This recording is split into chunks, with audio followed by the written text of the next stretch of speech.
여호와는 위대하시니 우리 하나님의 성 거룩한 산에서 극진히 찬양 받으시리로다. 터가 높고 아름다워 온 세계가 즐거워하며 큰 왕의 성 곧 북방에 있는 시온산이 그러하도다. 하나님이 그 여러 궁중에서 자기를 요새로 알리셨도다. 왕들이 모여서 함께 지나갔으며 그들이 보고 놀라고 두려워 빨리 지나갔도다. 거기서 떨림이 그들을 사로잡으니 고통이 해산하는 여인의 고통 같도다. 주께서 동풍으로 다시스의 배를 깨뜨리시도다. 우리가 들은 대로 만군의 여호와의 성 우리 하나님의 성에서 보았나니 하나님이 이를 영원히 견고하게 하시리로다. 셀라. 하나님이여, 우리가 주의 전 가운데에서 주의 인자하심을 생각하였나이다. 하나님이여, 주의 이름과 같이 찬송도 땅끝까지 미쳤으며 주의 오른손에는 정의가 충만하였나이다. 주의 심판으로 말미암아 시온산은 기뻐하고 유다의 딸들은 즐거워할지어다. 너희는 시온을 돌면서 그곳을 둘러보고 그 망대들을 세어보라. 그의 성벽을 자세히 보고 그의 궁전을 살펴서 후대에 전하라. 함께 읽겠습니다. 이 하나님은 영원히 우리의 하나님이시니 그가 우리를 죽을 때까지 인도하시리로다. 아멘. 이 시간에는 내가 사랑하는 말씀 시리즈 17번째 시편 48편 말씀을 가지고 영원히 우리 하나님, 이런 제목으로 하나님 말씀 나누겠습니다. 자, 그래서 오늘의 핵심 구절도 마지막 14절 말씀인데 한번 따라 하시겠습니까? 이 하나님은 영원히 우리 하나님이시니 그가 우리를 죽을 때까지 인도하시리로다. 아멘입니까? 이런 말씀이 있는 줄 몰랐죠. 너무 좋은 말씀이죠. 이 하나님은 영원히 우리 하나님이시니 그가 우리를 죽을 때까지 인도하시리로다. 자, 이 말씀도 우리 교회 성도 한 분이 당신이 제일 좋아하는 말씀이라고 써내신 구절이에요. 보니까 짧은 간증도 써주시긴 했는데 일반적인 간증은 아니어서 제가 공개적으로 소개는 못합니다만 아무튼 그분에게 어떤 큰일이 있으셨고 잘못되면 가정경제를 책임져야 할 가장으로서 큰 위기가 될 뻔했는데 하나님이 어떤 이의 눈을 가려주시는 바람에 위기를 잘 모면하시게 됐답니다. 그래서 지금도 그때를 생각하면 너무 하나님 인도하심이 감사하다고 그렇게 쓰셨는데요. 여러분의 삶에도 우리가 믿는 하나님은 영원히 우리 하나님이시므로 여러분들을 죽을 때까지 인도해 주실 줄 믿습니다. 특히 그동안 삶에 이리저리 시달리시느라고 실패와 좌절과 낙심할 일이 많아서 하나님에 대한 신뢰마저 옅어지신 분이 계시다면, 정말 죽고 싶을 정도로 힘드셨던 분이 계시다면 죽을 때까지 인도하시는 하나님, 아니 영원히 인도하시는 하나님이 여러분과 제가 믿는 하나님이시니까 그 하나님 힘입으시고 다시 소망 가지시기를 축원합니다. 자, 그래서 저는 오늘의 이 세 단어도 참 다시 보이는데요. 첫 번째가 영원히라는 단어입니다. 영원히. 따라합시다. 영원히. 자, 이 하나님은 영원히 우리 하나님이시다. 영원히. 말이야 바른 말이지, 세상에 존재하는 것들 가운데 영원한 게 어딨나요? 어떤 물건도 영원한 건 없어요. 모두가 다 일시적이거나 가변적인 것들밖에 없습니다. 물건도 그런데 사람도 그렇습니다.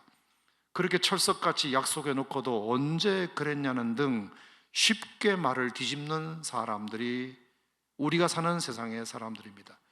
하지만 하나님은 그렇지 않습니다. 민수기 23장에도 나왔듯이 하나님은 인생이 아니시기 때문에 시건치 않으시고 인자가 아니시니 후회가 없으시도다. 어찌 그 하신 말씀을 이루지 않으시며 하신 말씀을 실행하지 않으시겠냐. 하나님의 약속은 절대로 가변적이지 않다. 영원하다. 그래서 신약 성경, 구약 성경, 뉴 테스타멘트, 올드 테스타멘트, 테스타멘트라는 말이 약속이라는 말이죠. 테스타멘툼이라는 라틴어에서 나왔고 그 라틴어는 디아데케라는 헬라어에서 나왔습니다. 헬라어에 보면 약속이라는 단어가 두 단어가 있는데 순데케와 디아데케가 있어요. 순데케도 약속이고 디아데케도 약속인데요, 순데케와 디아데케의 차이가 뭐냐 하면, 순데케는 쌍방이 합의했기 때문에 쌍방이 지켜야 하는 약속입니다. 쌍방이 문서 하나를 가지고 양쪽으로 사인했기 때문에 쌍방이 지켜야만 유효한 약속을 순데케라고 합니다. 그런데 디아데케는 뭐냐 하면은 한쪽이 어겨도 유효한 약속입니다. 자, 그러니까 순데케의 약속을 만약에 했다면 양쪽이 다 서로 이 약속을 지키겠다고 사인한 거기 때문에, 만약에 누군가 한 사람이 약속을 변개하여 지키지 않으면 이쪽도 지킬 이유가 없습니다. 당신이 먼저 어겼잖아. 그러면 약속은 자동 파기되는 것입니다. 근데 디아데케는 한쪽이 어겼어도 내가 한 약속은 살아있기 때문에 나는 끝까지 지킬 거야, 이겁니다. 여러분, 성경의 약속이 디아데케인 것을 감사하게 생각합니다. 좀 더 쉽게 얘기하면, 주일학교 때 선생님이 가르치신 방식으로 제가 설명을 하면, 하나님이 우리를 사랑하시는 그 사랑, 하나님과 우리와의 관계는 예컨대 이런 관계가 아니랍니다. 이런 관계. 자, 서로 악수하고 있는 관계. 자, 그러니까 한쪽은 하나님이고 한쪽이 인간이라면 서로 만나서 이렇게 악수하고 있는 이 관계, 잡고 있을 때는 연결되는 것 같으나 한쪽에서 이것을 놔버리면 자동으로 파기가 되는 거예요. 이쪽에서 놔버리니까 이쪽도 그냥 놓을 수밖에 없는 상황이죠. 그런데 그 선생님이 말씀하시기를, 하나님이 우리를 사랑하시고 하나님과 우리과의 관계가 맺어진 관계는 이게 아니라 이거랍니다. 그래서 인간이 때로는 하나님을 원망하고 하나님을 떠날 수는 있어도, 하나님을 버릴 수는 있어도 여전히 하나님은 나를 잡고 계신다. 여전히. 어린 마음에 그 설명을 듣는데 확 와닿았습니다.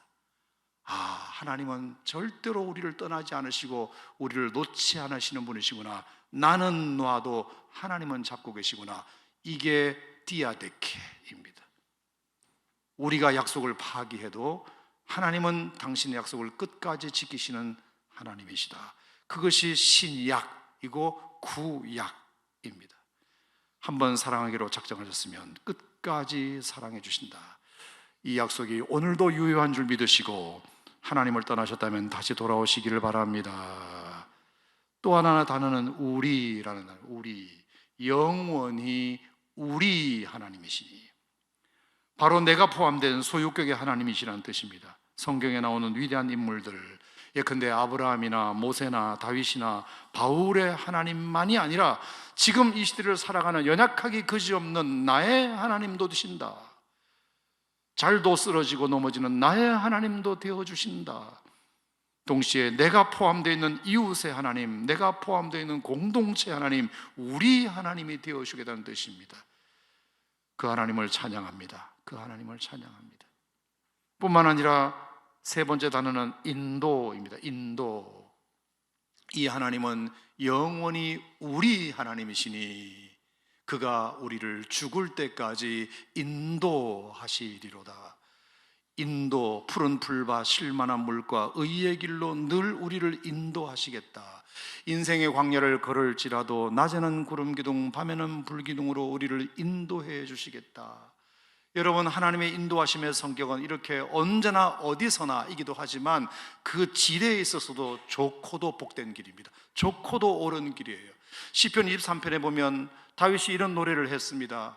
여호와는 나의 목자시니 부족함이 없는데 그가 나를 푸른 풀밭으로 쉴만한 물가로 인도하신다. 좋은 길로 인도하신다. 아멘. 하나님의 인도는 언제나 좋은 길입니다. 쉴만한 물가예요. 푸른 풀밭이에요. 동시에 3절에 보면 뭐라고 되어 있나요? 내 영혼을 소생시키시고 자기 이름을 의의 길로 인도하신도다. 옳은 길로 인도하신도다. 아하, 하나님이 인도하시는 길은 좋고도 옳은 길이구나. 사람이 인도하는 길은 좋을 수는 있지만 옳지 않은 길일 수도 있는데, 사람이 인도하는 길은 옳을 수는 있지만 나쁜 길일 수도 있는데, 좋지 않은 길일 수도 있는데, 하나님의 길은 좋고도 옳은 길이구나. 아멘. 하나님의 인도. 죽을 때까지 우리를 인도하신다는 것은 언제나 우리에게도 복되고 동시에 옳은 길로 우리를 인도하신다. 그러므로 오늘 믿는 자에게 더할 나위 없는 위로와 소망이 되는 말씀이라고 여러분 믿으시고, 어떤 순간에도 하나님은 영원히 우리 하나님이시고 여러분이 죽을 때까지 인도하신다는 이 하나님이 여러분들의 유일한 의지의 대상이 되기를 주의 이름으로 축복합니다. 그러면 절대로 떠나지 아니하시고 버리지 아니하시고 지켜주실 줄 믿습니다. 자, 오늘 본문에 나오는 예루살렘 도성도 마찬가지입니다. 자, 세상에 예루살렘 도성처럼 공격을 많이 받은 성이 또 있을까? 지금도 세계 화약고 하면 예루살렘이거든요. 전쟁 발발 가능성이 가장 많고 한 번 터지면 3차 대전이 될 수도 있는 가장 가능성 있는 곳이 예루살렘이거든요. 예나 지금이나 얼마나 많은 전쟁이 있었던 곳인지 모릅니다. 하지만 그럴 때마다 그 예루살렘이 하나님을 지휘관으로 삼고 의지했을 때 모두 승리했고 망하지 않았습니다. 역대하 20장에 보면 여호사밧 왕 시절에 모압과 암몬 연합군의 공격을 예루살렘이 받았을 때에도 결국 그들은 하나님을 의지하여 승리할 수 있었고, 역대하 32장에 기록된 히스기야 왕 시절 아수르 사네립의 공격을 받았을 때에도 도저히 그들의 힘으로는 막아낼 방도가 없었으나 결국 하나님께 기도함으로 18만 5천 명의 아수르 군사들을 다 물리치는 전과를 올리게 됩니다. 어떻게 그럴 수 있었느냐? 그 성에는 위대하신 지휘관이신 하나님이 지휘하고 계셨기 때문입니다. 자, 1절 말씀을 다시 한번 보시면 여호와는 위대하시니 우리 하나님의 성, 이렇게 되어 있습니다. 우리 하나님의 성. 그리고 2절 말씀에 보면 터가 높고 아름다워 온 세계가 즐거워하며 큰 왕의 성, 이렇게 되어 있습니다. 하나님이 왕이시고 하나님이 통치하시는 성이다 보니 작고 초라한 성일지라도 누구도 건드리지 못했다. 자, 그래서 4절 말씀에 보면 이렇게 되어 있어요. 왕들이 모여서 함께 지나갔으며. 자, 이방 왕들이 예루살렘을 한번 얕잡아보고 쳐들어와서 저 예루살렘 성을 한번 먹어보려고 했지만 왕들이 왔다가 그냥 지나가는 겁니다. 포기하고 지나가는 거예요. 생긴 그냥 초라하게 생겨서 쉽게 먹을 수 있을 것 같았는데 그 성의 왕이 하나님이심을 알고 그 성의 지휘관이 하나님이심을 알고 지레 겁먹고 아예 칼총 한 번도 써보지 못하고 그냥 지나갔으며 5절에 보니까 그들이 보고 놀라고 두려워 빨리 지나갔도다. 거기에서 얼찐거렸다가 오히려 내가 피해를 입을 수 있을 것 같으니 빨리 지나갔도다. 그리고 6절에 보니까 거기서 떨림이 그들을 사로잡으니 얼마나 두려워 떨었는지 그 고통이 해산하는 여인의 고통과 같았다, 이렇게 했고요. 7절에 보면 주께서 동풍으로 다시스의 배를 깨뜨리실 정도였다, 이렇게까지 설명했습니다. 그 위험이 얼마나 강력했는지 예루살렘을 공격해 보겠다고 찾아온 왕들뿐만 아니라 저 멀리 지중해에 다니는 다시스의 배들까지 예루살렘 근처에 오지도 않았는데 벌써 그냥 지중해에 불어닥친 동풍 하나로 그 배를 깨뜨리실 정도였다. 여러분, 다시스 하면 뭐가 생각나시나요? 요나가 하나님의 낯을 피하여 도망가려고 했던 저 서쪽, 지중해 서쪽 스페인의 어느 한 도시죠. 예루살렘에서 3,600km 직선거리로 떨어진 가장 먼 나라의 상징이 다시스입니다.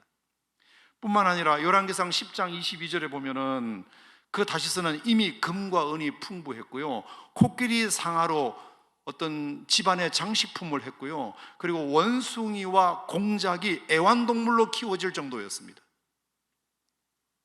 그만큼 돈 많은 나라의 상징이 다시스고 예루살렘으로부터 가장 먼 나라의 상징이 다시스인데 하나님께서 그 다시스의 배들을 다 동풍 하나로 깨부실 정도였다.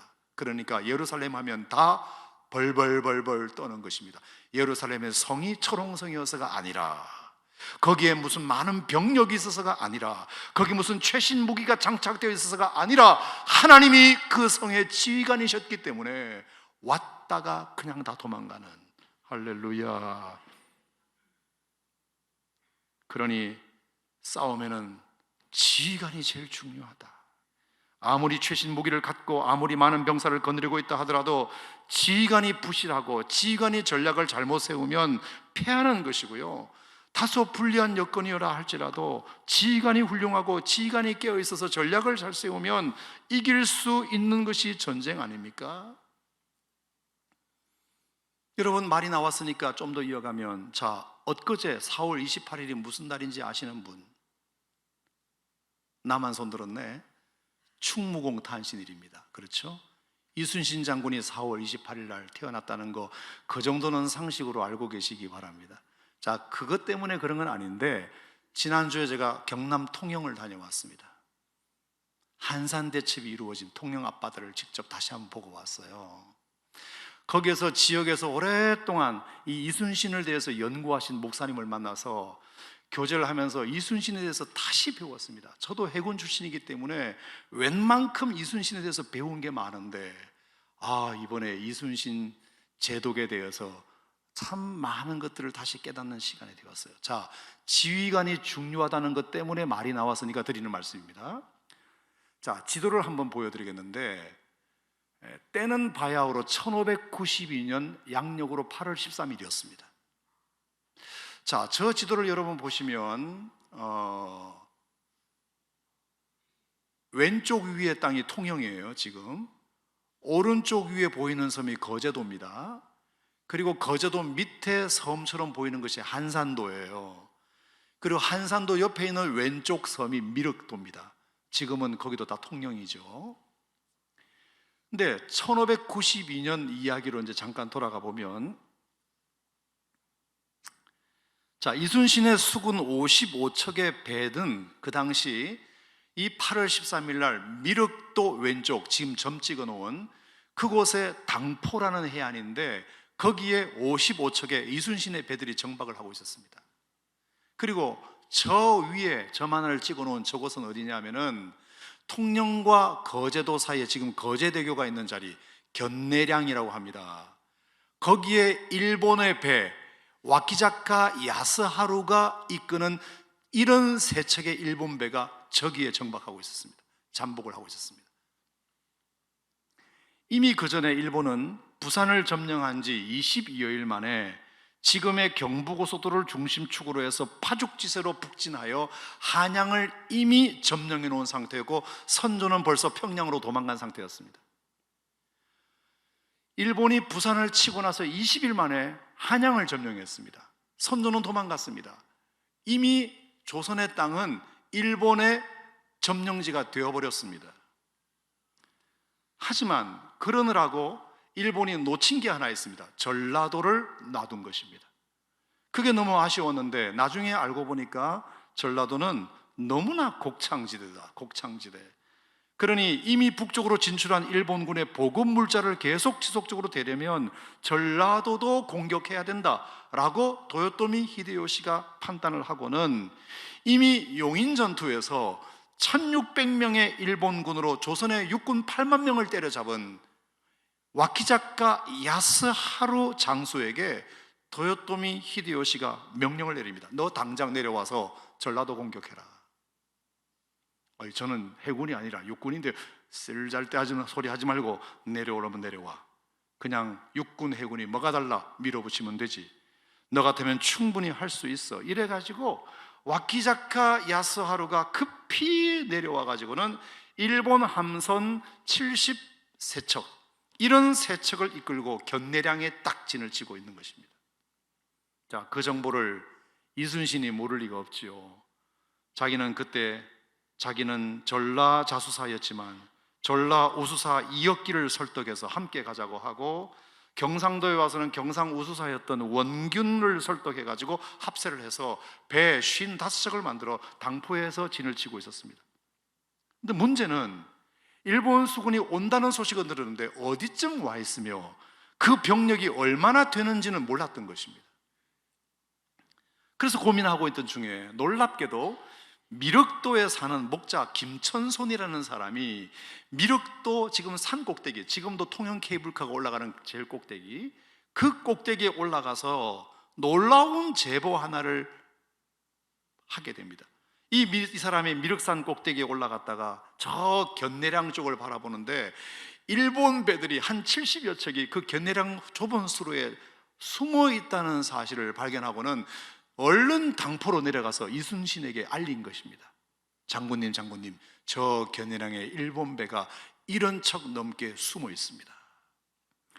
그러자 이순신이 8월 13일 날 저녁에 원균과 이역기를 모아가지고 삼자대면 작전회의를 합니다.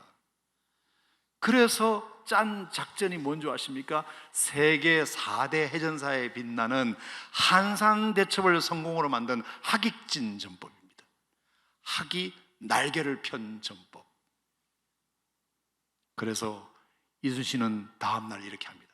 1592년 8월 14일 날 55척의 함대를 이끌고, 자, 다음 사진을 보시면 55척의 함대를 이끌고 쭉 돌아서 견내량 쪽으로 이제 올라가게 됩니다. 자, 다음 사진. 네, 올라가게 됩니다.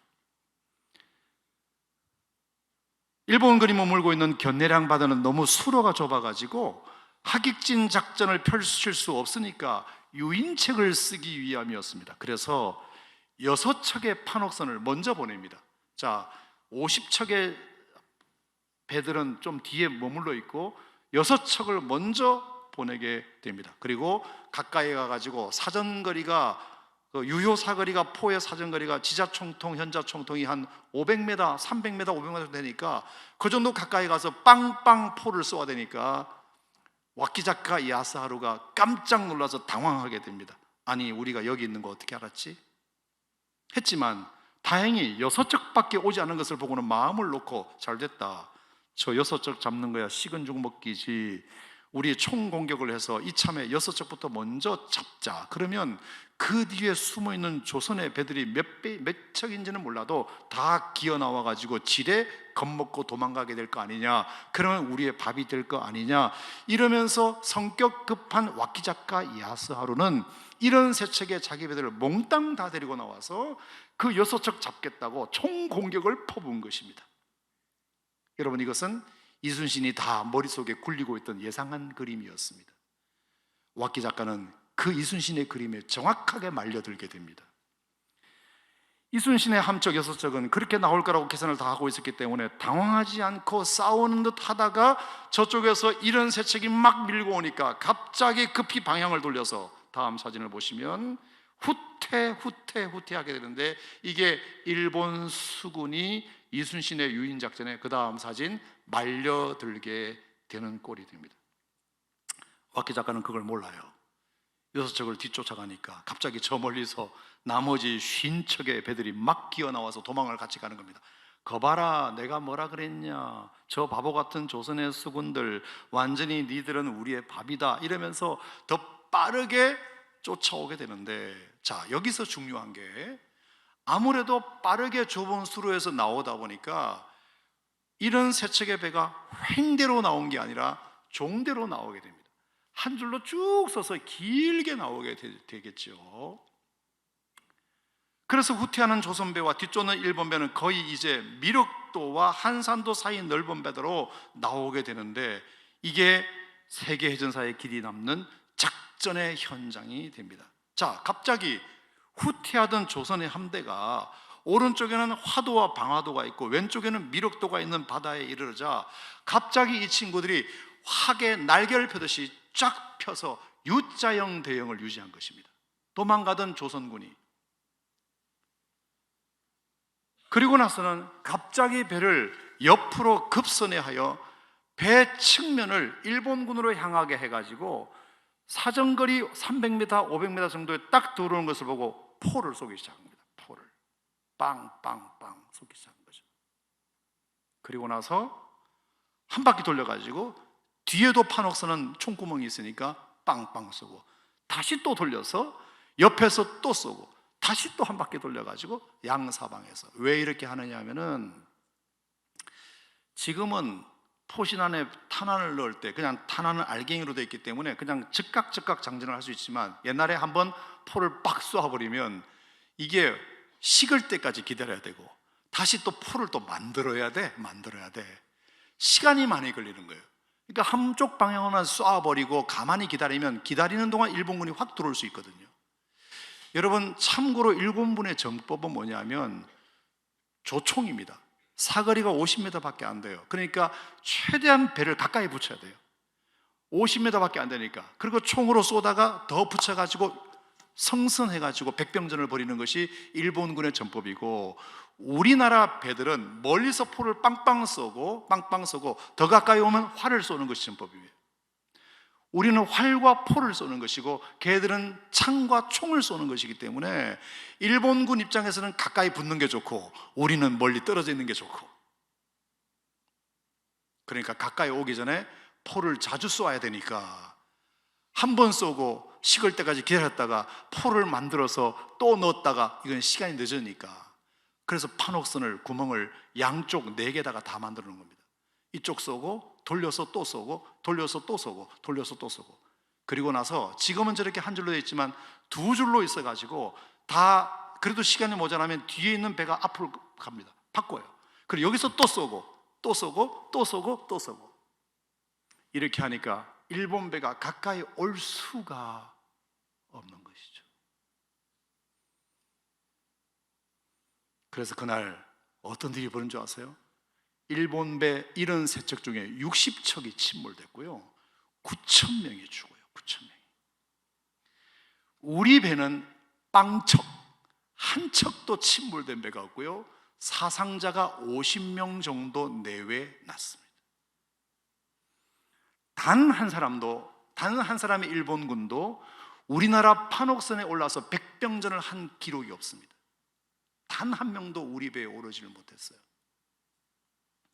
여러분, 그 다음 사진을 보시면 판옥선 그림을 잠깐 보여드리면, 오른쪽이 판옥선이고 왼쪽이 거북선인데, 배도 얼마나 잘 만들었는지, 일본군의 배는 말입니다, 갑판 위에서, 동일한 갑판 위에서 노도 젓고 싸우기도 해야 되는, 그래서 싸우는 사람과 노드는 사람이 혼재되어 있는 상황이에요. 그래서 이건 전쟁하는데 아주 안 좋아요. 그러니까 싸우다가 노드는 사람이 만약에 피해를 입으면 배는 그냥 노를 저어서 가야 되는데 꼼짝없이 거기 죽는 겁니다. 그런데 판옥선은 2층으로 되어 있어서 노드는 사람은 아예 아래층으로 들어 노만 저어요. 싸우는 사람은 위에서 싸워요. 그러니까 위에서 싸우는 사람이 피를 흘리고 맞아 죽어도 노젓는 데는 문제가 없게 만드는 거예요. 그러니까 도망을 갈 수 있죠. 그 판옥선에다가 지붕 씌운 것이 거북선 아닙니까?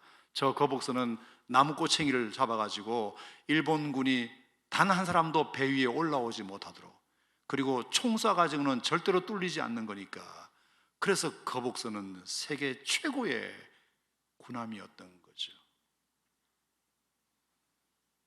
이게 여러분 한산대첩입니다. 굉장히 설교보다 더 재밌게 들으시는 것 같은데, 중요한 것은 무기와 병력의 차이가 아니라 지휘관의 차이가 그날의 승패를 좌우했다. 지휘관이 누구냐? 와키자카 야스하루의 추격은 이루 말할 수 없었습니다. 이미 용인 전투에서 1600명으로 8만의 조선 군사를 물리친 전과로 인하여 도요토미 히데요시에게 엄청난 칭찬을 받았던 장소인데, 그냥 배가 60척이나 박살이 났으니 그 치욕은 죽기보다 더했겠죠. 와키자카 야스하루가 겨우 혼자 살았습니다. 그래서 무인도, 그 근처에 무인도에 숨어 들어갔다가 조선 수군이 수색을 중단할 때까지를 기다렸는데, 그게 약 10일 정도였는데 미역만 먹었답니다. 지금도 와키자카 야스하루의 후손들은 8월 14일만 되면 그날을 기념하여 지금도 미역을 먹습니다. 그 치욕을 기억하기 위해서. 와키자카 야스하루가 나중에 회고록에 이렇게 썼습니다. 내가 제일 두려워하는 사람도 이순신, 내가 제일 미운 사람도 이순신, 내가 제일 좋아하는 사람도 이순신, 내가 제일 흠모하는 사람도 이순신, 내가 제일 닮고 싶은 사람도 이순신, 내가 제일 죽여버리고 싶은 사람도 이순신, 내가 제일 차를 함께 마시고 싶은 사람도 이순신. 내가 이순신과 차 한 잔이라도 마실 수 있다면 내 영지의 절반이라도 내놓겠다. 인정한다는 겁니다. 인정한다. 밉지만 인정한다는 것입니다. 이만큼 지휘관이 누구냐가 중요하다. 한산대첩은 이혁기도 아닌 원균도 아닌 이순신이 지휘했기 때문에 이길 수 있었고, 일본군은 와키자카 야스하루가 지휘관이었기 때문에 졌습니다. 그렇다면 여러분, 지금 우리들에게도 이건 그대로 교훈됩니다. 우리의 삶도 어쩌면 치열한 신앙 전투 가운데 있지 않습니까? 매일매일이 전투 아닙니까? 사방팔방에서 날아오는 포탄과 공격이 얼마나 거셉니까?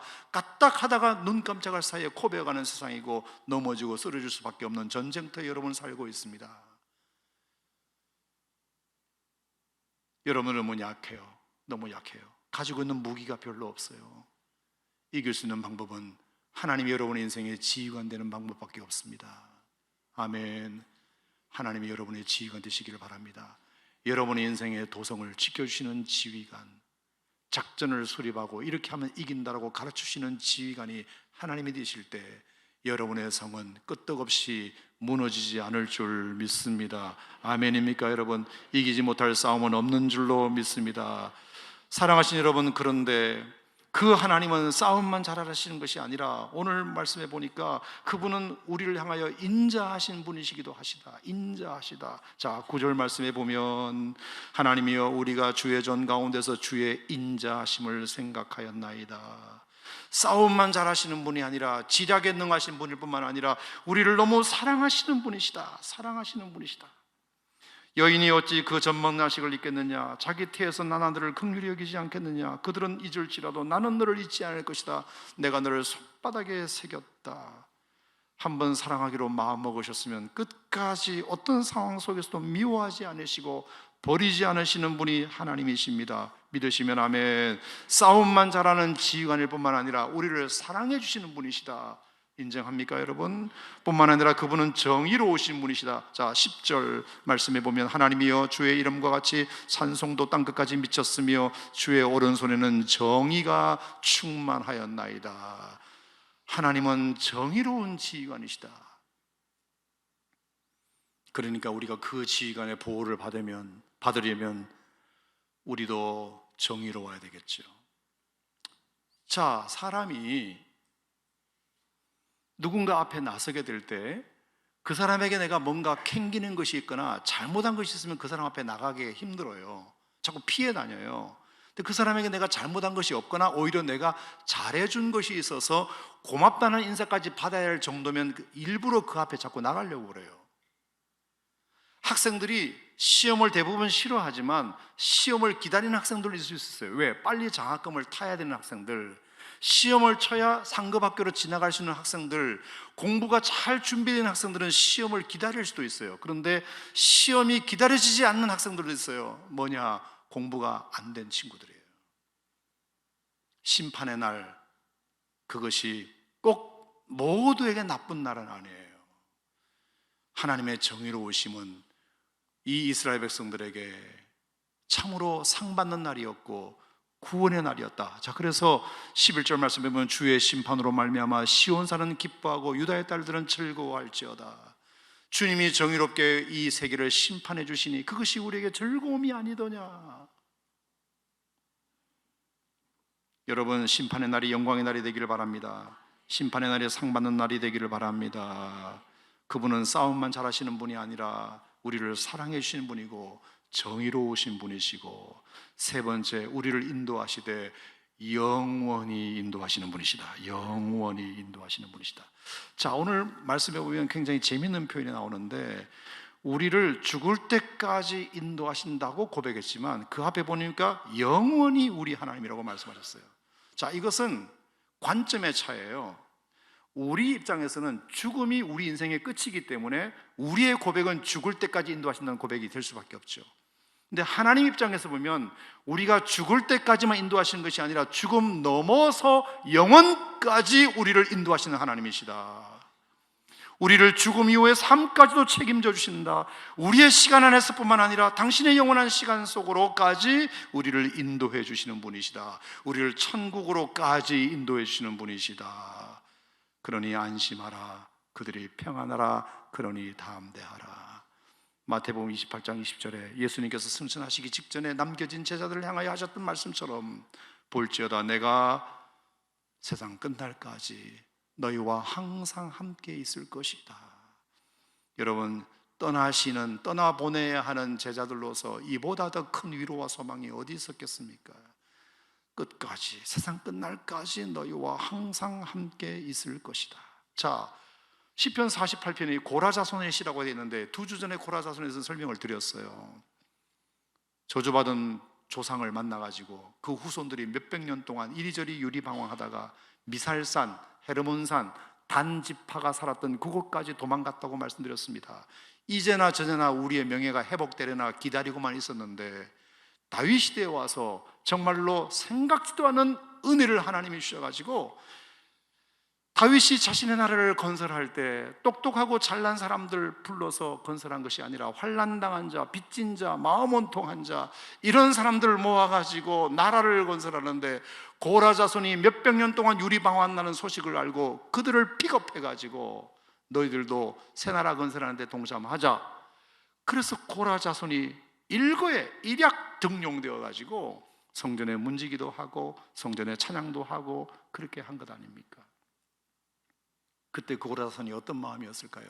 하나님이 우리를 완전히 버리신 줄 알았는데, 하나님이 우리를 잊으신 줄 알았는데 다윗을 통해서 하나님이 우리를 기억나게 하셔서 몇백 년 만에 다시 우리의 명예를 회복시켜 주시는구나. 과연 하나님은 우리 백성을 끝까지 인도해 주시는 분이시구나.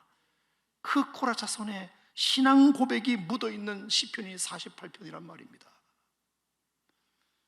그렇다면 이제 우리 하나님께서 우리 백성들을 끝까지 죽을 때까지 인도하신다는 이 인도가 영원히 지속되기 위해서 우리는 뭘 해야 되지? 그래, 우리도 끝까지 하나님을 따라가야 되겠구나. 하나님을 버리지 말아야 되겠구나. 더 이상 우리가 조상들이 반복했던 잘못을 우리는 반복해서는 안 되겠구나 다짐하는 기회가 되었겠지요. 정리하겠습니다.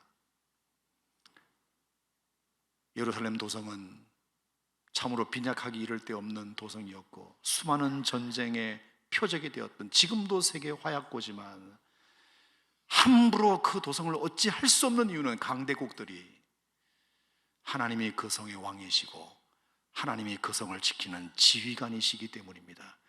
이순신 하나가 있었기 때문에 전라도가 안 먹히고 결국에 이 나라가 살게 된 것처럼 하나님이 이 도성의 지휘관이시면 언제든지 승리만 있을 줄로 믿습니다.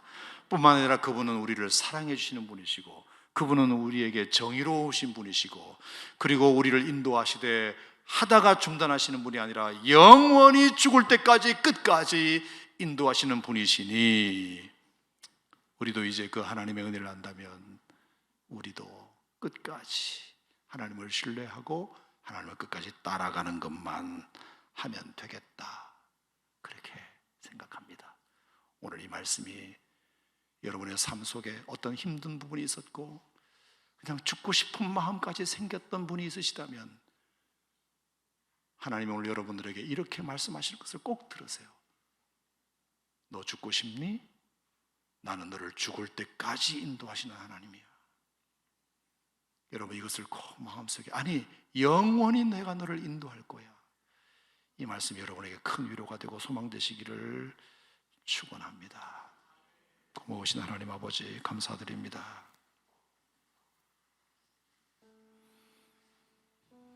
우리의 영원한 지휘관 되신, 탁월한 지휘관 되신 하나님, 이순신 하나, 임진 하나한테 있었기 때문에 전라도 먹히지 않고 바다 빼앗기지 않고 결국에 7년 만에 전쟁이 끝날 수 있었던 것은 이순신 덕분이었듯이 예루살렘 도성 역시 빈약하기 그지없는 성이었고 여전히 화약고이지만 지금까지도 지켜지고 있는 이유는 하나님이 그 성의 왕이시고 지휘관 되어주기 때문인 줄 믿습니다. 우리 인생의 도성에도 여러 가지 전쟁과 총칼이 난무하는 곳이지만 하나님이 우리를 지켜주시고 인도해 주시고 지휘관 되어주시기 까닭에 오늘도 우리가 이렇게 영육이 보존되어 살고 있는 줄 믿습니다. 뿐만 아니라 우리를 인자하심으로 사랑해 주시고 정의로움으로 다스려 주시고 한 번 인도하신다는 것 끝까지 영원히 인도하시는 분이시니 우리가 안심하고 하나님의 그 은혜를 누리며 살아가는 저희들 되게 하여 주시옵소서.